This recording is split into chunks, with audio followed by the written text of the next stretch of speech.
Bien, chicos, vamos a empezar con la clase. El día de hoy vamos a ver a la civilización griega y a la civilización romana. Vamos a empezar con Grecia, ¿ok? Cerca de los años al año 2100 antes de Cristo, los aqueos, un pueblo de tradición guerrera, invadieron y sometieron a los cretenses, un pueblo originario de la isla. Así comenzó a desarrollarse la civilización minoica, la primera civilización europea que se instaló en la isla de Creta. Posteriormente, después de los aqueos, se expandieron por toda la península hasta alcanzar el sur de Italia y la costa occidental de Asia Menor. Estas dos regiones conformaron la Magna Grecia, llamada por los griegos Heias o Heyada, de allí la denominación de helenos para los habitantes de esa región. La civilización griega estaba compuesta por pequeñas aldeas que evolucionaron en polis, ciudades, estado. Entre las polis más importantes se destacaron Atenas y Esparta. Cada una tenía su propia legislación y organización interna, hasta que surgió el sistema democrático de gobierno. Además, varias de las ciudades-estado tenían una actividad en común: los Juegos Prehelénicos, que dieron origen a los hoy conocidos Juegos Olímpicos, que evolucionaron hasta los que conocemos, como les mencionaba, los que conocemos en la actualidad. La civilización griega se desarrolló en el extremo del mar Mediterráneo, territorios actuales de Grecia y Turquía. La civilización griega se destacó por su gran desarrollo en la arquitectura y por un gran legado filosófico, con pensadores como Sócrates, Platón y Aristóteles. Sus aportes ejercieron influencia sobre el Imperio Romano y posteriormente en varias regiones del mundo, incluso la cultura occidental, la que adoptó la estructura democrática griega. El centro principal del mundo griego se ubicó en el extremo del sur de Europa, Europa Oriental, en la península de los Balcanes, teniendo los siguientes límites geográficos: por el norte con Macedonia, por el sur con el mar Mediterráneo, por el este con el mar Egeo y por el oeste con el mar Adriático. En la antigüedad estaba conformada por las siguientes regiones: Grecia continental, que era muy llamada Península de los Balcanes, y Grecia insular, que era conocida como las islas del mar Egeo. Las costas del Asia Menor, que era conocida como Península de Anatolia, y la Magna Grecia, el sur de Italia. El término griego se caracterizó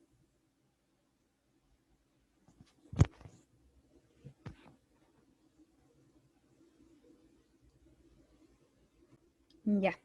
La geografía griega permitía que facilitaba la actividad agrícola, porque por sus llanos, sus valles, al estar regadas sus costas por el mar Mediterráneo, les facilitaba tener diversos puntos portuarios que les permitieran desarrollar actividades como la pesca, el comercio, las cuales terminaron siendo las más importantes.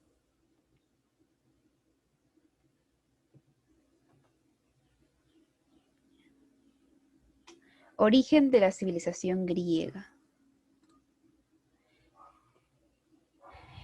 La geografía de Grecia influyó de manera significativa en el desarrollo de la civilización. Disponían de escasos recursos naturales, aunque tenían acceso a la abundante agua del mar, que al final resultó una fuente importante de su riqueza. Ellos vivían principalmente de la pesca y del comercio, como ya lo mencioné en la diapositiva anterior. Las montañas cubrían un 80% de la antigua Grecia y unos pocos ríos atravesaban su paisaje rocoso, por lo que eran insuficientes para el desarrollo de la agricultura. Estas características del terreno forzaron a los antiguos griegos a colonizar varias islas vecinas, convirtiéndose en hábiles marineros y comerciantes. Cuando la civilización ocupó la región de la Magna Grecia, se establecieron en asentamientos permanentes, que más adelante formaron las polis y vivían principalmente de la pesca y del comercio. En el norte de Grecia, el terreno resultaba propicio para la agricultura, lo que permitió el desarrollo de varios pueblos helenos.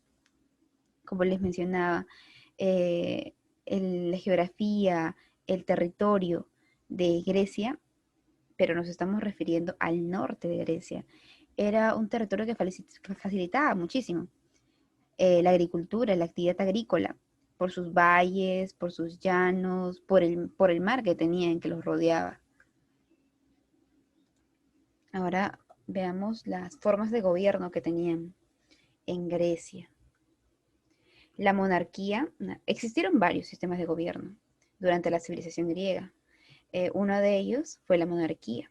La monarquía fue el gobierno que tenía como figura central a un rey que recibía el trono a través de la herencia familiar, la que afirmaba que el poder había sido otorgado por una divinidad que le asignaba el privilegio a todo linaje.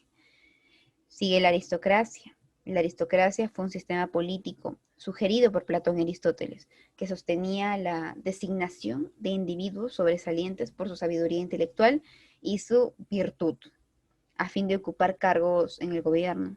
Sin embargo, quienes solían tener acceso al conocimiento y demás privilegios seguían siendo la nobleza y las clases acomodadas.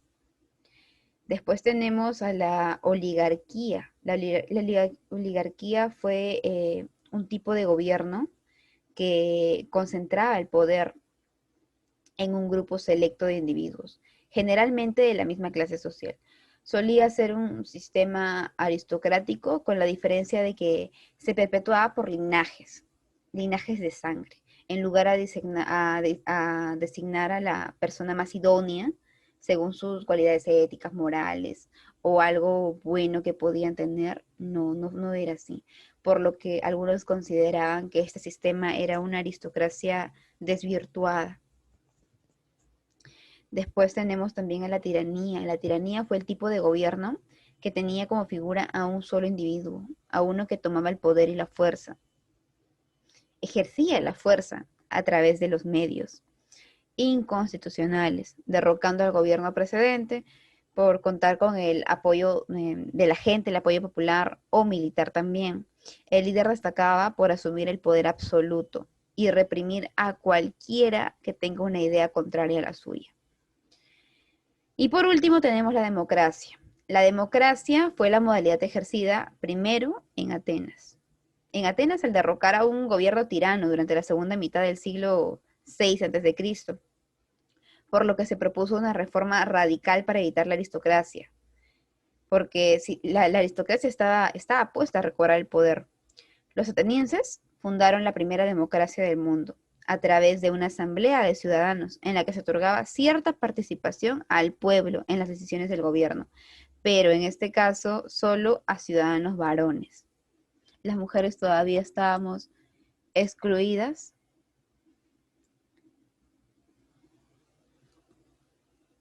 Ya aquí se ve un poquito de lo que era la ciudad, los ciudadanos griegos, la región de la civilización de Grecia. La religión griega era de tipo politeísta, es decir, se basaba en el culto a múltiples deidades, que incluso representaban ideas abstractas, como la justicia, la ética, la sabiduría.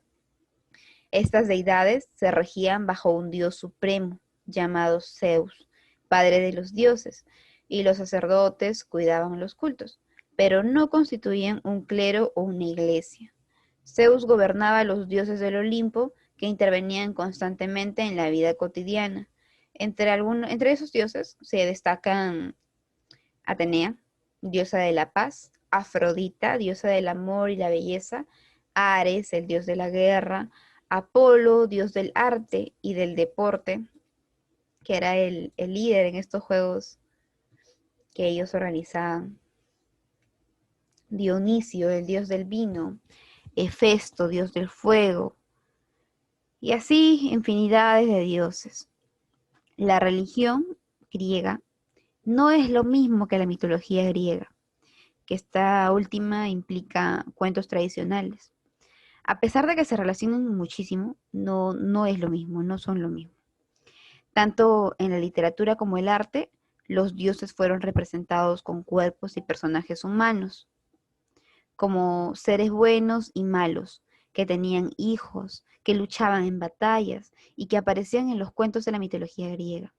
Estos eran adorados por los pueblos en templos sagrados, establecidos en principales comunidades a través de ceremonias encabezadas por los mismos sacerdotes.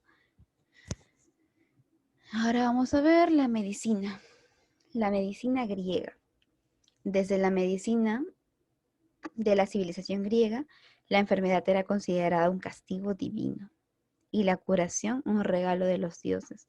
A partir del siglo V a.C., se desarrollaron diversas teorías que intentaban comprender las causas materiales de las enfermedades, además de las justificaciones espirituales. Los médicos estudiaban el cuerpo humano, la conexión entre la causa y el efecto de ciertos síntomas relacionados con las enfermedades. Probaron diversos tratamientos.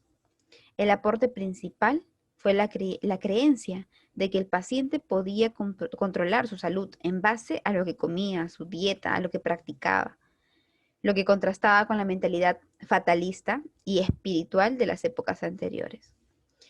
El médico Hipócrates fue el fundador de la escuela de medicina, cuyo concepto general se basó en el enfoque terapéutico y en el poder curativo de la naturaleza.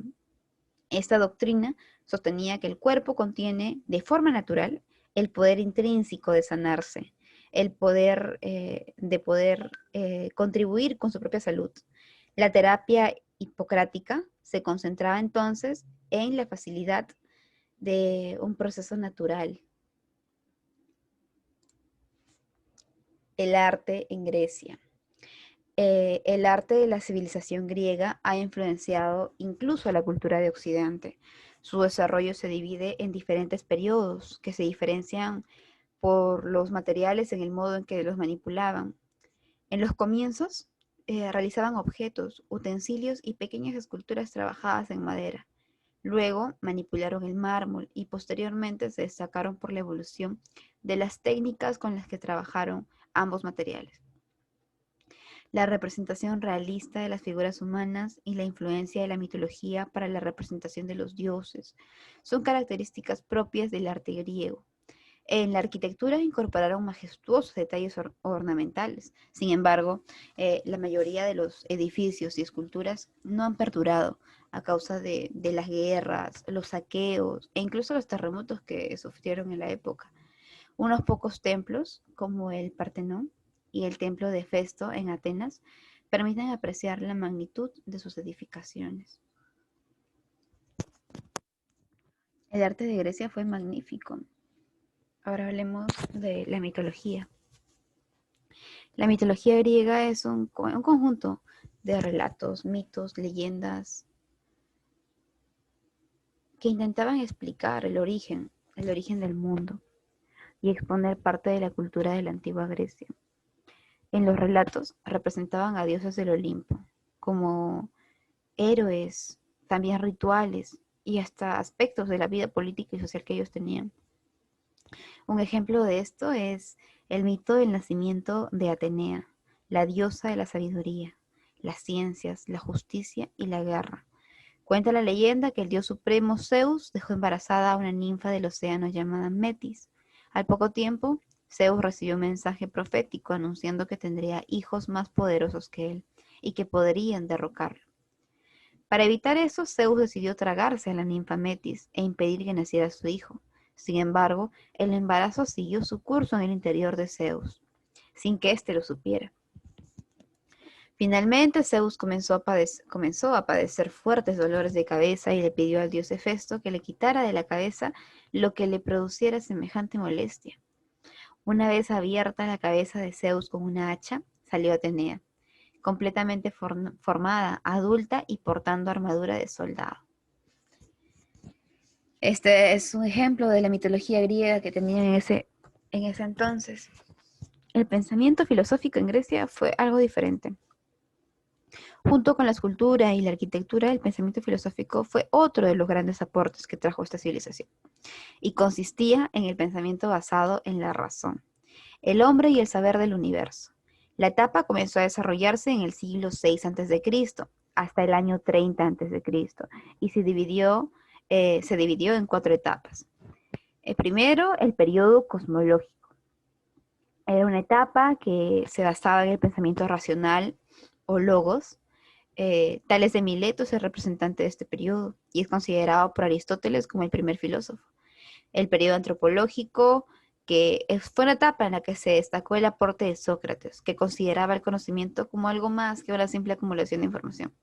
A Sócrates se le conoce por su poder en la oratoria, en la retórica. Se concentra en la ética, política, normas, leyes y la sociedad.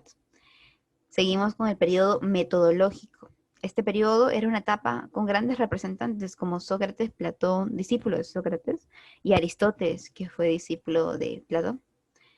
Fueron los pensadores que establecieron la mayor tradición filosófica de la historia. Concluimos con el periodo helenístico. Fue una etapa en la que se destacó por su preocupación sobre las cuestiones éticas. Se cambió el concepto del hombre a animal cívico, porque solo en la polis el hombre podía realizarse de manera plena. La filosofía se concibe como un saber unitario entre la lógica física y la ética. Surgen numerosas escuelas de pensamiento. Todas las dudas se podría decir que surgieron en la Grecia antigua. Pasamos a Roma, pero antes de pasar a Roma, vamos a hablar un poquito de lo que era la organización económica en la antigua Grecia. Ya dijimos que Grecia, la mayor parte de Grecia, o 2/3 de la isla, son zonas montañosas, aunque sus llanuras y valles eran bastante fértiles, permitiéndoles practicar la agricultura, además de la ganadería, crianza de ovejas, cabras, y en la agricultura cereales, viñedos, olivos. Junto con ello contaban con frondosos bosques de cipreses, cedros y pinos, del que obtenían madera para la construcción de sus barcos. Eso le permitía tener como base económica el comercio marítimo. Debido a su ubicación estratégica, no tuvo competencia en la medida de que los estados de esta época eran terrestres, como lo fue Egipto. El control que ejercía sobre las principales rutas marítimas incrementó sus intercambios, aumentando su productividad agrícola y sus manufacturas artesanales. Sus productos podían encontrarse en diferentes partes de Europa, Asia y África. Si hablamos de la organización religiosa, debemos también señalar que la mujer tuvo un lugar importante en las prácticas religiosas cretenses, a tal punto que la máxima divinidad era femenina y estaba vinculada a la naturaleza, que adornaba con diversos objetos, como aves, plantas, serpientes. Una de las representaciones que más destaca es aquella donde la diosa aparece portando serpientes en cada mano. Practicaron una especie de juegos atléticos de destreza taurina vinculado a la religión, donde los jóvenes hacían diversos tipos de ágiles acrobacias sobre el toro. También practicaron la escritura con un tipo de escritura denominado Evans lineal. Tuvieron registros contables para poder registrar sus productos almacenados y todo eso.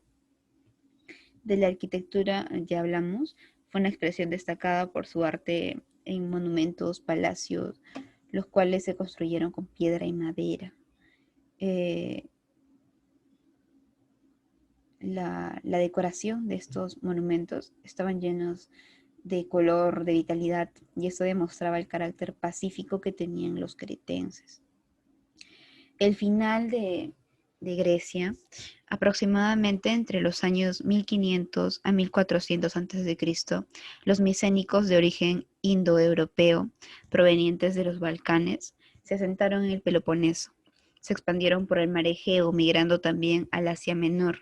En un primer momento, los contactos de los aqueos con los cretenses eran pacíficos, pero para 1400 a.C., aproximadamente, hubo una mayor migración aquea que los llevó a invadir Creta, que había quedado bastante debilitada tras la erupción del volcán de Tera, que destruyó los centros políticos de la isla. Posteriormente absorbieron la cultura cretense, dando lugar a la civilización creto-micénica.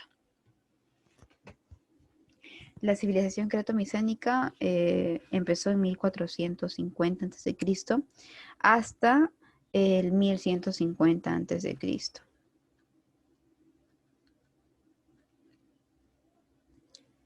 Ellos también tienen su propia organización económica, su propia organización político-social, su propio tipo de escritura. El tipo de escritura para los griegos fue el lineal A. Para la civilización micénica o creto-micénica fue la lineal B. Para la creto-micénica, la organización económica, la tierra era su principal fuente de recursos, pero también tuvieron un importante desarrollo marítimo, heredando de los cretenses este poder. Se expandieron por el mar Mediterráneo oriental. Entre sus primeros productos de intercambio comercial se encuentran las artesanías. En tanto a lo político-social, en este aspecto los aqueos no formaron un ente unificado. Ellos estuvieron divididos en varios reinos independientes. En muchos casos fueron rivales entre sí. Se destacaron los Micenas, Argos, Atenas, Ítaca, aunque Micenas tuvo cierta supremacía sobre las demás. El sector dirigente era la aristocracia guerrera, dueña de las grandes tierras. También poseían esclavos que estaban al servicio de esta élite dominante. En cuanto a la arquitectura, sobresale la de Micenas, cuya entrada principal era la Puerta de los Leones, en el cual se ven representados dos leones rampantes de unos 3 metros de altura. El recinto se completó con estructuras de diferente funcionalidad, contando con santuarios, almacenes, bodegas. En este periodo se desarrolló la guerra de Troya, que fue un enfrentamiento entre los aqueos y Troya, Ilión, ubicada en el norte de Asia Menor, actual Turquía. Entre sus causas se señalaron la rivalidad comercial por el control del Mar Negro y el Mar Egeo, y las ambiciones territoriales por el dominio de las costas de Asia Menor. La victoria fue de los aqueos, quienes destruyeron Troya, descubierta por Heinrich, aunque a costa de su debilitamiento militar. No fue algo estratégico, ganaron por el debilitamiento militar del otro. El final de esta época, existen muchísimas hipótesis sobre el final de esta civilización. La más usada o la más aceptada es la invasión exterior.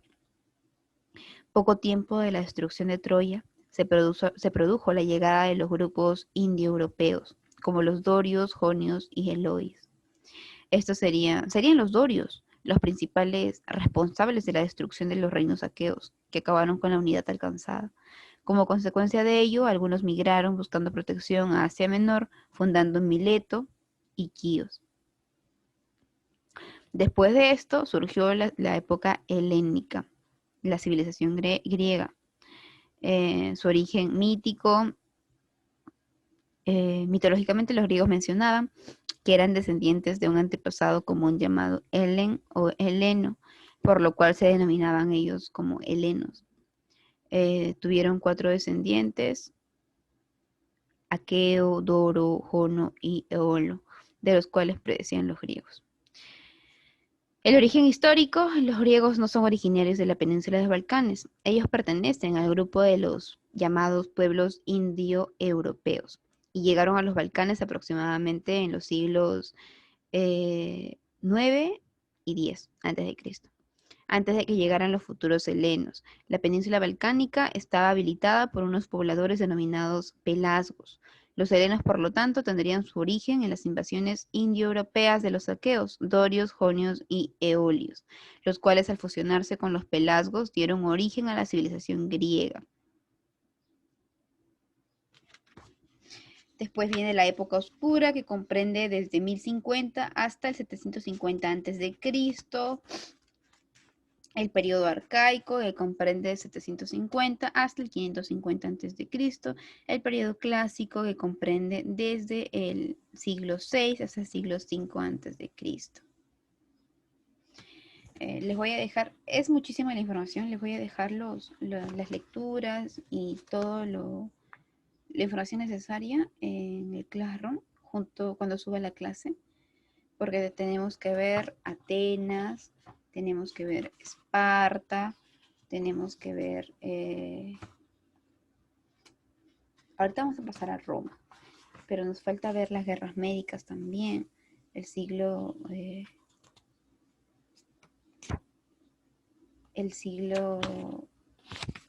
de Pericles, las manifestaciones culturales, creo que ya la vimos, sí, pero nos faltan muchas cositas. Hablar de Grecia es muy extenso.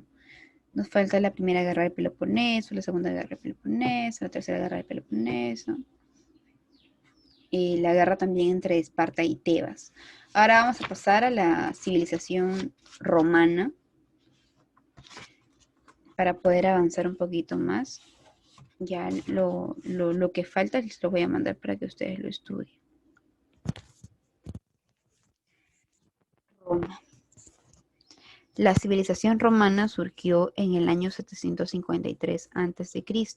como una comunidad pequeña, cerca al paso comercial del río Tíber, de la actual Italia.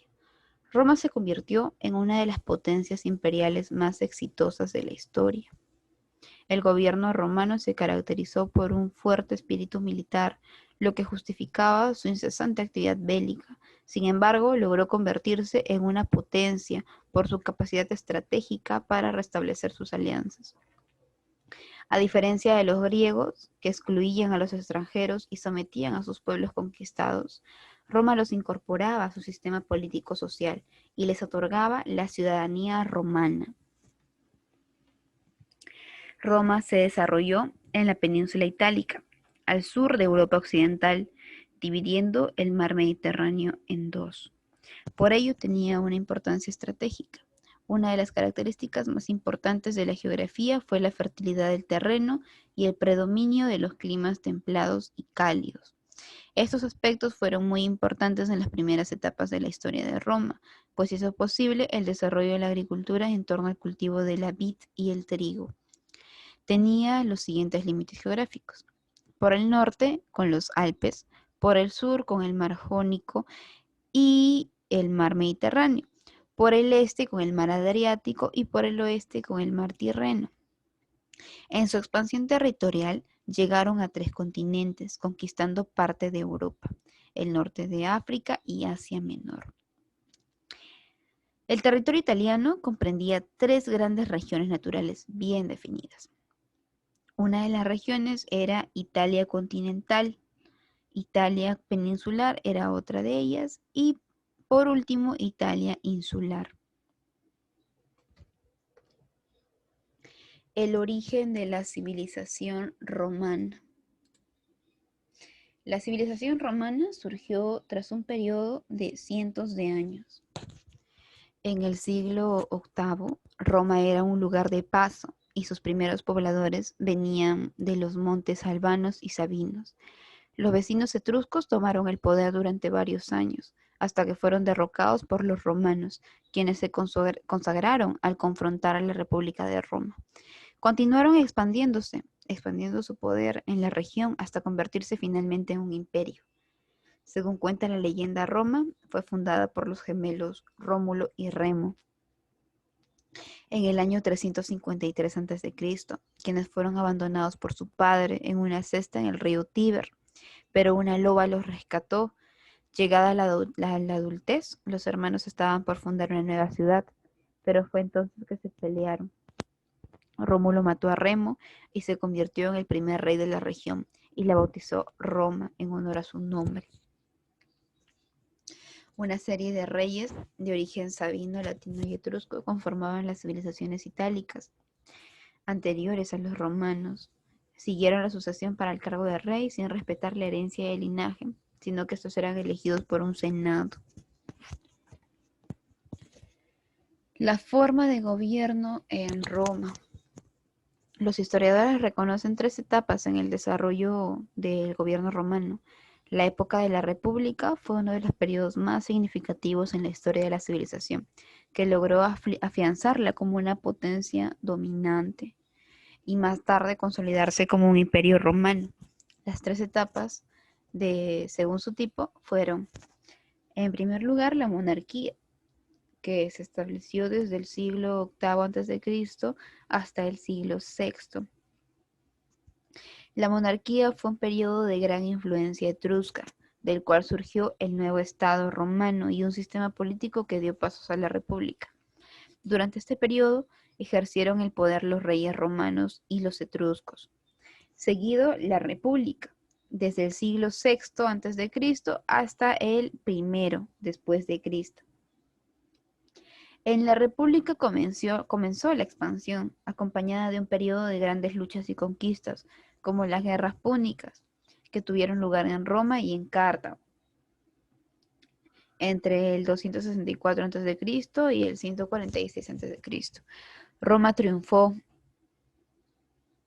en la última batalla y se convirtió en la primera potencia del Mediterráneo, bajo el liderazgo de Julio César, a quien muchos llamaban dictador. Con la muerte de Julio César se inició una pelea para tomar el mando de Roma entre Marco Antonio y Octavio. Octavio, sobrino de Julio César, quien triunfó y dio comienzo al Imperio Romano. El imperio comenzó en el siglo I después de Cristo hasta el siglo V después de Cristo. Fue el periodo caracterizado por un gobierno autócrata. El poder recaía en una sola persona, cuyas decisiones no estaban sujetas a leyes ni mecanismos que lo puedan regular. Augusto fue el primer emperador de Roma que gobernó y se autoproclamó cada año de su mandato. Él logró establecer cierta paz interna, pero padeció constantes enfrentamientos fronterizos. Sin embargo, logró expandir el imperio hacia las regiones vecinas. Tras su muerte, en el 14 después de Cristo, del Senado le otorgó el reconocimiento de divinidad, apoteosis, y fue sucedido por Tiberio, su hijastro. La economía romana. La economía de la civilización romana se estableció como un sistema de intercambio y comercio comunitario. Todos tipos de bienes comerciales y productos agrícolas, ganaderos y diversos servicios se utilizaron como medio de intercambio. La actividad agrícola, la explotación de esclavos y el comercio fueron las principales fuentes productivas. La agricultura requería del trabajo de una gran cantidad de esclavos para producir a escala. Los agricultores podían donar al gobierno las cosechas excedentes en lugar de abonar los impuestos públicos. Esto consistía en modestas valuaciones que aplicaban sobre la tierra, el hogar, otros bienes, los esclavos, animales, artículos personales y riquezas monetarias. Un factor clave para que el Imperio Romano pudiese avanzar con sus conquistas, fue asegurarse de que las provincias produzcan granos. Egipto, Sicilia y Túnez fueron las principales regiones productivas que enviaban sus granos a Roma y luego desde el puerto del río Tíber se distribuían hacia todo el imperio. El comercio de bienes se realizaba a través del trueque, el trueque de otros bienes o a través de un sistema de monedas de latón, bronce, cobre, plata y oro, acuñadas bajo estrictas reglas de pesos, tamaños y valores. Las monedas romanas resultaron populares y se podían encontrar en diversos puntos de la región, incluso en la India. La sociedad romana. La sociedad romana se dividía en dos grandes grupos muy diferenciados. Los patricios u hombres libres, quienes eran los que disfrutaban el pleno goce de sus derechos, participaban en el Senado, ocupaban altos cargos políticos y también militares. Los plebeyos u hombres sin libertad, ellos estaban privados de todos los derechos políticos, todos los que involucraban algún poder. Estos eran pequeños propietarios, campesinos, comerciantes, artesanos y también incluían a los esclavos. Durante la época imperial se produjo una ampliación del derecho ciudadano entre algunos provinciales y el trabajo esclavo entró en crisis por la disminución de provisiones, el cese de las conquistas, el temor a las sublevaciones y a la influencia del cristianismo. Algunos dicen que solo hay dos grupos, que fueron los patricios y plebeyos, otros dicen que fueron tres, patricios, plebeyos y esclavos, pero es en realidad lo mismo porque en la división los que hacen división de dos grandes grupos incluyen a los esclavos dentro de los plebeyos, cosa que no es muy correcta porque los plebeyos eran considerados, consideraban a los campesinos comerciantes, y un campesino, un comerciante y un pequeño propietario tenían muchas más opciones que un esclavo. Ahí vemos un poquito las diferencias. La arquitectura romana. La arquitectura romana de la época de la República resultó uno de los grandes aportes para las culturas posteriores. Aunque esta civilización construyó más edificios civiles que religiosos, se destacaron las obras de ingeniería, como los acueductos, los puentes, termas, calzadas, arcos y columnas conmemorativas. El Coliseo romano fue una de las construcciones más majestuosas de la antigüedad. La obra comenzó en el año 71 a.C. Los acueductos romanos permitieron abastecer de agua a las zonas urbanas, el cemento y el hormigón, que empleaban en la mayoría de sus construcciones, la razón por la que hoy algunos edificios se conservan, como el Coliseo romano, el Foro romano. Los arcos romanos que se empleaban en la construcción de puentes y grandes edificios resultaban un avance importante en la infraestructura, debido a que permitían distribuir de manera uniforme el peso en toda la estructura. La religión romana era politeísta y desempeñaba un rol muy importante en la vida cotidiana de los romanos. Ellos adoraban a divinidades que eran protectoras de los hogares, a las que llamaban lares. Durante el Imperio Romano se han construido una gran cantidad de templos para adorar a los diferentes dioses. Además, cada hogar de familia también tenía un pequeño altar y un santuario para adorar a los lares. El dios más importante era Júpiter, rey de los dioses que junto a su esposa Juno, la diosa del cielo, gobernaban el resto de las deidades, como Marte, dios de la guerra, Mercurio, mensajero de los dioses, Neptuno, dios del mar, Diana, diosa de la casa, Vesta, diosa del hogar, Minerva, diosa de la curación y la sabiduría, y Venus, la diosa del amor. Eh, En la organización política en Roma, podemos, yendo un poquito más al fondo, podemos encontrar al rey, al senado, a la asamblea curial, pero ¿qué hace cada uno de estos? El rey tenía cargo vitalicio, de carácter electivo, pero no hereditario, salvo durante durante el periodo etrusco. El rey era elegido por la asamblea curial, a propuesta del Senado, tomando en consideración sus virtudes para gobernar. Se nombraban a los senadores. Era la máxima autoridad militar, judicial y religiosa. El Senado era un órgano de carácter consultivo del rey. Ellos proponían las leyes. Estaba formado por 300 ancianos, elegidos entre los jefes de mayor edad de las familias más antiguos de Roma. Era de carácter vitalicio. La asamblea curial, conformada por el pueblo de Roma, es decir, los ciudadanos, que en ese entonces eran solo los patricios, los cuales eran miembros de las diversas familias. Dicha asamblea aprobaba o rechazaba las leyes y elegía al rey. La organización social, como ya lo dijimos, ya lo mencionamos, constaba entre los patricios, los esclavos y los patricios, los plebeyos y los esclavos.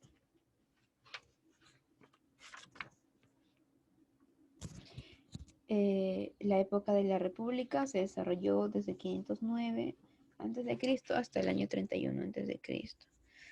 En la época de Roma se desarrollaron las guerras, la conquista del mar Mediterráneo occidental, en la que se dieron las guerras púnicas.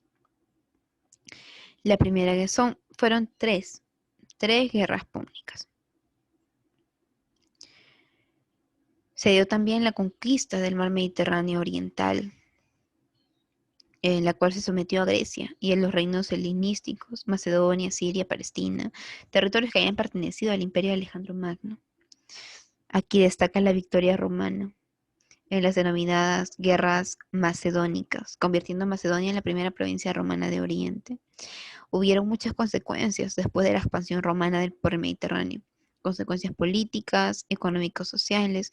Una de las consecuencias políticas fue que Roma se convirtió en la máxima potencia del Mediterráneo. Los territorios recientemente conquistados se convirtieron en provincias gobernadas por un procónsul y otros funcionarios.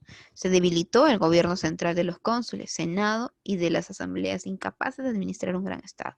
Aparecieron caudillos militares con ansias de poder que agudizaron la crisis en el sistema republicano. En el ámbito económico, ante la falta de mano de obra campesina, comenzaron a traer esclavos de los territorios conquistados para que puedan trabajar los latifundios. Hubo mayor polarización de la sociedad romana entre ricos y pobres a causa de la mala distribución de la riqueza, lo que desembocó en grandes convulsiones sociales.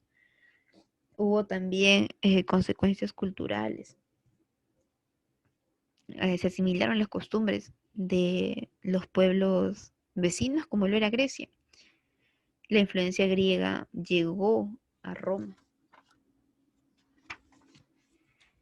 La crisis de la República, las reformas que hicieron los hermanos Graco, los caudillos militares y las guerras civiles, las rivalidades entre Mario y Sila, la primera guerra civil, el primer triunvirato, la segunda guerra civil. Todo esto lo voy a subir al Classroom porque ya el tiempo no nos da. El segundo triunvirato, la época del imperio. Lo hemos hablado un poquito así, muy, muy resumido, pero hay muchísima más información que se tiene que estudiar. Todo esto lo voy a subir cuando suba la clase al Classroom, no se preocupen. Y bien, chicos, eso ha sido todo por hoy. Espero que esta clase les sirva para que puedan estudiar. Y como les digo, la demás información se las voy a subir al Classroom. Cualquier duda que ustedes puedan tener, saben que me pueden mandar un correo. Me pueden mandar un correo a... Hoy se cerró el PPT. Ya. En la primera clase les compartí un correo. Aquí está camila.lopezp@unife.p. Me mandan un correo con la duda que ustedes tengan, con el tema que quieran reforzar o algún material que quieran, material adicional. Me mandan el correo y yo se los voy a responder apenas lo vea. Ya, bien chicos, voy a cortar la grabación para poder subir la clase después.